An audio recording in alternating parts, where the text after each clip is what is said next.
Esta plaza inmediatamente que se hizo, se constituyó como centro de la ciudad, como centro para mercado, porque en aquel momento de hecho se prohibió la venta ambulante por las calles y que también se colocaran la venta de las caseras en la Plaza Vieja, que quedó ya más como zona militar.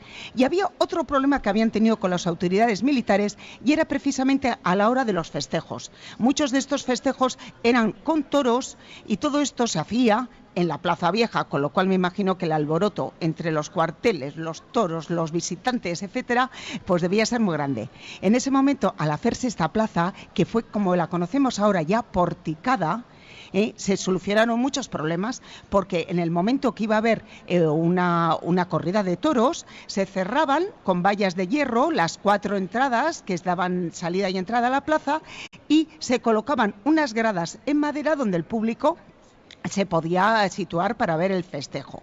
Además, el ayuntamiento fue el que hizo toda la plaza en sí y construyó los 3 lados que son viviendas, tal y como están ahora, porque se reconstituyó luego muy parecida. Esto lo hizo el ayuntamiento, los que vivían eran alquilados y el ayuntamiento alquilaba tanto los balcones para que se pudieran ver los espectáculos, como también los bancos en los cuales se situaban las vendedoras, las caseras ambulantes que venían con sus productos a la ciudad. Este proyecto hemos dicho que es de 1722 y quedó totalmente destruido con el gran incendio que asoló nuestra ciudad el 31 de agosto de 1813.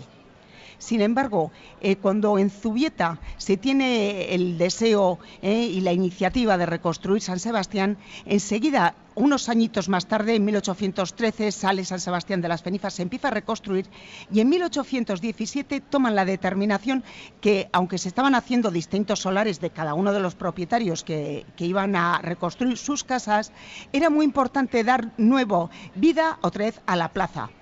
A esta plaza, que ya se le empezó a llamar Plaza de la Constitución, refiriéndose a la Constitución de 1812, aquella que tuvo que firmar el rey Fernando VII, y este nombre se le dio la Plaza Nueva o Plaza de la Constitución desde 1820.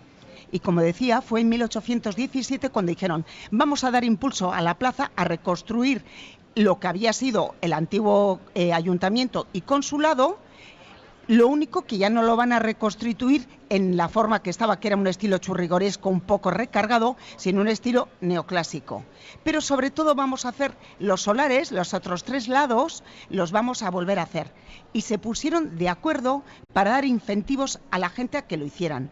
Pero con una idea muy clara, reconstituir, pero que además la plaza tuviera uniformidad. Y para eso los contratistas que se pusieron a hacerlo, lo hicieron unánimemente para que no hubiera desigualdades. Y de hecho los propietarios que tenían ya estos edificios, sus propios edificios, tuvieron que adaptarse al trazado de Ugartemendía para que no fuera aquello un poquito cada uno hace lo que quiere, sino que hubiera uniformidad.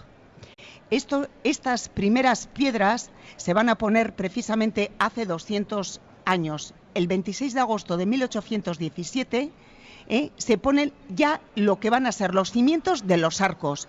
Desde primeros de año lo que habían estado haciendo era solventar el problema que había tenido esta plaza nueva. Y ese problema era que las aguas se acumulaban en el centro, porque aunque se habían tirado casas para hacerla, había quedado un poquito en bajada y por lo tanto cuando llovía, que esto solía pasar bastante a menudo, igualmente que ahora, o igual más, se acumulaban. Y este fue el primer problema que solventó Ugartemendía, rellenar. ¿Y con qué se rellenó la plaza nueva al volverse a hacer? Con las piedras que habían quedado de los edificios de la plaza y con los del ayuntamiento igualmente. Incluso dio el ayuntamiento permiso que los dueños de otros solares fuera de lo que era la plaza pudieran traerlos hasta que se rellenara totalmente y ese problema de inundaciones quedó solventado para siempre. Esa primera piedra de los ángulos, de los arcos, se pone el 26 de agosto y se hace ya una gran fiesta. Total, San Sebastián hacía 4 años que había estado quemada, pero ya estaba saliendo con mucha fuerza y esta plaza fue lo que le dio otra vez vida. En la primera piedra del ayuntamiento, esa se colocó 11 años más tarde, en 1828, vino Fernando VII, y fue el que colocó la primera piedra del ayuntamiento, pero para entonces los otros 3 lados ya estaban hechos. Entre 1817 y noviembre de 1818 se hicieron los arcos y a partir de ahí se levantaron las casas. Muchos se preguntarán, yo creo que los donostiarras no, que todos lo sabemos, ¿por qué están numerados los balcones? Bueno, pues porque el fundamento que tenía esta plaza, como hemos dicho, era por un lado que estuviera el ayuntamiento dando pues prestancia, ¿no? Un sitio importante. Por otro lado, que fuera el mercado, esas vendedoras que tenían sus bancos que se colocaban todas las mañanitas en los arcos si llovía o más hacia el centro de la plaza se hacía bueno. Y por último, el que los festejos se pudieran hacer aquí. Y para eso el ayuntamiento se reservaba el derecho de alquilarlos. Cuando había corridas con muerte, como le llamaban, el ayuntamiento cobraba por utilizar esos balcones. El propietario del edificio solamente tenía derecho a lo que se llamaba el balcón torero, que era uno de esos balcones que podía estar él y su familia, pero en la habitación que él quisiera de su casa, pero para el cual también seguía pagando, porque ese dinero se destinaba para el hospital y para la misericordia. La seguridad social de aquella época se sacaba el dinero pues con estas cosas, con el alquiler. Y le voy a dejar ahora a que nos cuente cómo esta plaza, después de 200 años, sigue estando tan bonita gracias a los esfuerzos que han hecho por mantenerla por las siguientes generaciones. Sí, porque decíamos que Lucas fue precisamente uno de los arquitectos encargados de la última remodelación de la Plaza de la Constitución. Manteniendo, imagino, bueno, lo fundamental de la plaza, ¿no? Eso es lo que no se podía tocar, casi. Sí, bueno, habría que decir que ya ha comentado Lola antes, esta plaza que ahora vemos es el producto de un plan urbanístico que hizo un arquitecto municipal, se llamaba Pedro Huartemendía, que era un arquitecto, era un hombre de Andoain que había estudiado en la Academia de Bellas Artes de San Fernando de Madrid, y que inicialmente él había hecho, después de la destrucción con el incendio, un plan para esta plaza, que era un plan pues muy propio de la época de la Ilustración, una plaza muy culta, con una zona central que era un octógono, en fin, con unas calles rectas, que planteaba incluso delante de Santa María otra nueva plaza más pequeña y tal. Pero el gran problema de ese plan es que requería de una reparcelación, porque los que eran propietarios de solares no iban a edificar, según ese plan, en lo que era su solar, sino que le decían, a usted le toca el solar allí, en aquella esquina. Y si nosotros sabemos que hoy día una comunidad de vecinos no se pone de acuerdo 4 para arreglar el portal, ¿qué podría haber sido en 1813 el poner de acuerdo a cientos de propietarios con una reparcelación?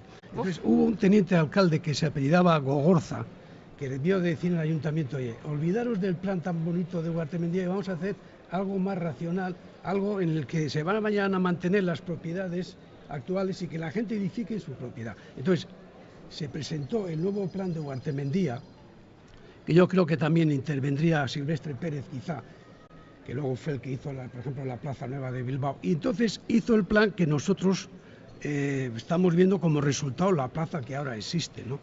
Aquí tengo una lámina que era un plano de lo que era la plaza. Proyecto, el plano de emplazamiento de mi proyecto, en el que se ve que la plaza está dentro de una gran manzana que no es de forma rectangular, es de forma trapezoidal. Aquí esta gran plaza, la manzana estaba limitada por la calle Juan de Bilbao, la calle Fermín Calvetón, la calle Narrica y la calle San Jerónimo. Y era de planta trapezoidal, pero dentro se metió la planta rectangular. Bueno, esta plaza responde a una tipología que podríamos decir que es la de Plaza Mayor Española. Esto es muy antiguo en cuanto a las ordenanzas, porque ya en tiempos de Felipe II, estamos hablando del siglo XVI, se hicieron las ordenanzas que se llamaban las ordenanzas para los descubrimientos y nuevas poblaciones. Y entonces eso estaba completamente todo limitado y ordenado por medio de ordenanzas. Las medidas que se proponían hablaban incluso de qué relación tenía que cumplir el largo con el ancho. Bueno, pues estas cosas no se pudieron llevar totalmente a la práctica porque, claro, había que partir de que aquí ya existía un núcleo urbano muy antiguo y había que hacer derribos. todas estas nuevas ordenanzas de Felipe II se llevaron muy bien a cabo en todas las plazas de Sudamérica, porque allí eran plazas ex novo, o sea, se partía de una cosa donde no había nada, y entonces era muy fácil poder hacer estas cosas. Entonces, de todas formas, esta plaza tiene una relación entre la anchura y la longitud, que es que la longitud es 1,5 veces la anchura.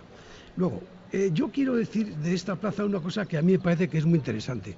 Le Corbusier, ese famoso arquitecto que algunos le llaman el padre de la arquitectura moderna, vino a San Sebastián en los años 30, antes de la Guerra Civil, porque quería conocer el edificio náutico, porque era el tipo de arquitectura que él propugnaba. Y entonces le trajeron a él a la Plaza de la Constitución, y se dice que estuvo aquí, que estuvo mirando la plaza pensando un rato, y que vio las proporciones de altura de los edificios en relación a la anchura y a la longitud, y él, que había hecho ese modulor, no sé si, yo creo que muchos recuerdan esos dibujos de un hombre con los brazos extendidos, que está basado también en un dibujo anterior de Leonardo da Vinci, que habla de las proporciones, las divinas proporciones, las relaciones del hombre con las medidas. Bueno, pues total, que Le Corbusier dijo, esta plaza tiene unas medidas muy humanizadas, muy humanas, muy armónicas, le gustó muchísimo. La plaza tiene en altura 2 niveles, la planta baja, que mide 6 metros, que tiene todos los soportales corridos que unifican el conjunto, y luego el resto, en los 3 edificios que son de viviendas, tiene 3 plantas. Entonces, la altura total del edificio, del suelo a la cornisa, es aproximadamente de 13 metros. El cuarto edificio, que es el ayuntamiento, que en esas ordenanzas de Felipe II también se decía que las plazas deberían tener la casa consistorial, bueno, pues el edificio de la casa consistorial, que lo hizo un arquitecto que se llamaba Silvestre Pérez, que también hizo, por ejemplo, la iglesia de la Asunción en Bermeo, el Motrico, la iglesia de Motrico. Pues Silvestre Pérez era un arquitecto que entonces llamaban afrancesado, que estaba con mucho conocimiento enciclopedista y de la ilustración, hizo este edificio que es una joya. Tiene la planta baja, que tiene la continuación de los soportales, aunque el ayuntamiento está un poquito más adelantado, se mete un poquito más en la plaza. Y luego tiene en la fachada lo que se llama un pórtico gigante de doble tamaño, de columnas toscanas, que marca las dos plantas, que es donde está el salón de plenos y tal. Pero bueno, a esta plaza lo que le unifica es el soportal corrido en todo el perímetro, ¿no? Bueno, esto es un poco lo que yo podía haber contado de lo que es un poco la forma de esta plaza. Y luego, si queréis, puedo hablar un poco de lo que fue la construcción, el hecho constructivo en sí, o sea, cómo se hizo y por qué se hizo lo que se hizo, ¿no? De acuerdo al dinero, como siempre, a los presupuestos, etcétera, ¿no? A mí me gustaría preguntarle por cómo se hizo la remodelación de la plaza, que es lo que efectivamente a usted le tocó. Bueno, pues la remodelación de la plaza era, en este plano que tengo yo aquí de emplazamiento, se puede apreciar que aquí se hizo una restauración. La restauración se refiere más que nada al hecho físico, a los materiales, y la rehabilitación es a meterle el hábito o el uso que tenía estos espacios, ¿no?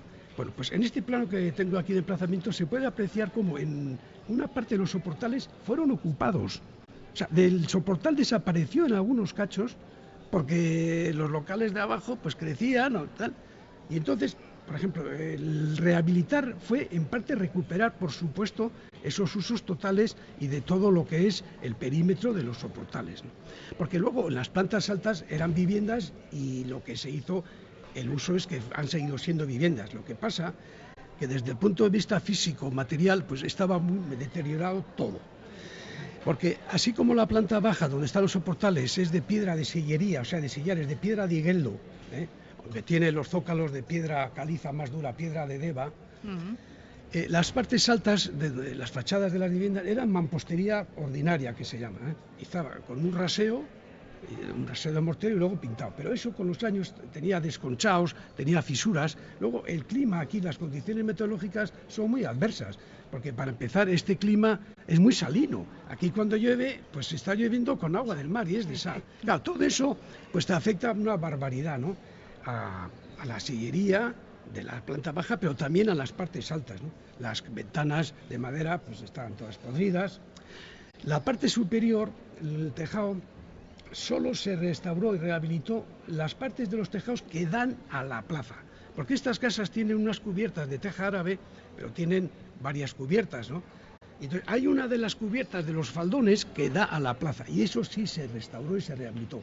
Ahí había buhardillas que inicialmente tenían, el frente de la buhardilla era curvo y todas eran iguales. Sin embargo, cuando nosotros empezamos a actuar, la gente había ido por su cuenta actuando y habían desfigurado bastante, incluso había gente que se había inventado buhardillas por su cuenta. Entonces hubo que, por mucha presión y tal, pues sanear un poco los tejados, quitar muchas chimeneas y reconstruir las buhardillas. Y también mucha parte de la estructura, porque claro, al ser madera en la cubierta estaba podrida y ahí hubo que gastar más dinero de lo previsto, porque ya era reformar la estructura.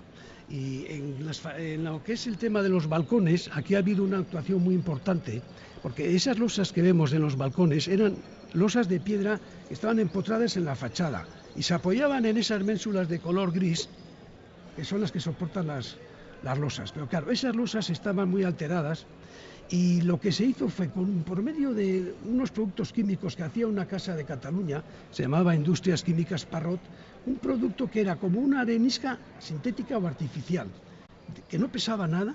Entonces, se llama morteros de recuperación, y con eso se recuperaron todas las losas de los balcones, y luego las ventanas, ya veis que tienen unos recercaos de color amarillento. Eso eran recercaos que eran de arenisca, estaban muy desgastados, y eso también con los morteros estos de recuperación se le recuperó su forma, y luego tanto a las losas como a los recercaos de las ventanas se le dio una veladura de una pátina, que es un producto que lo suministraba el mismo fabricante, que es el que le ha dado el color que ahora estamos viendo, que yo pienso que es bastante, tiene más tono, más fuerte que la parte baja, que es la simple arenisca. Este es más amarillento, yo creo que le da más viveza, a mí me parece, y más alegría a la plaza, porque en sí los colores de la arquitectura neoclásica, en contraposición a lo que fue la locura del color, del barroquismo y tal, son colores muy sencillos, grises, blancos, ¿no? Las barandillas negras y tal. Pero bueno, yo creo que esta